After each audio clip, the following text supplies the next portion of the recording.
Notre famille pleure la perte inattendue d'un mari, d'un père et d'un grand-père qui nous a appris à toujours rechercher la magie dans la vie. C'est pas ce communiqué, relayé par Variety, que Jason Reitman, réalisateur du récent SOS Fantôme, l'héritage et sa famille ont annoncé la disparition à l'âge de 75 ans du cinéaste Ivan Reitman, célèbre pour avoir donné vie au chasseur de spectres de Ghostbusters. Décédé dans son sommeil, ce spécialiste de la comédie, auteur de grands succès familiaux, aura apporté rire et bonheur à d'innombrables personnes dans le monde. Né en Tchécoslovaquie après la Seconde Guerre mondiale, Ivan Reitman débarque au Canada à l'âge de 4 ans avec sa famille. Pendant ses études, il réalise et produit plusieurs courts-métrages, avant de fonder une société de distribution spécialisée dans le cinéma non commercial. Il entre peu de temps après à la télévision en tant que producteur.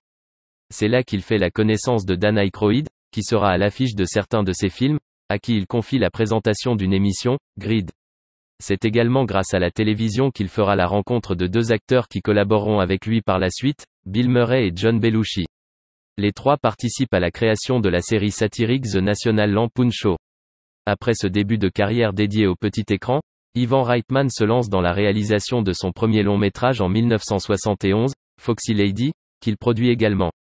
Accumulant les fonctions de producteur et de réalisateur, il ne rencontre son premier succès qu'en tant que producteur avec American College réalisé en 1977 par John Landis. Son premier grand succès derrière la caméra intervient en 1984, avec SOS Fantôme. Il y dirige Bill Murray, qui devient une star avec ce rôle, Dan Aykroyd, Sigourney Weaver, Ernie Hudson, Harold Ramis et Rick Moranis. Spécialiste de la comédie, il donne son premier contre-emploi à Arnold Schwarzenegger avec Jumeaux, film dans lequel l'ancien Monsieur Muscle joue le rôle du jumeau de Danny DeVito. Le tandem Arnold Schwarzenegger-Ivan Reitman se reformera à 2 reprises avec un flic à la maternelle et junior. En 1989, 5 ans après le premier volet, l'équipe de SOS Fantôme se réunit pour une suite qui connaîtra également un vif succès. Autre succès, Président d'un jour avec Kevin Kline et Sigourney Weaver.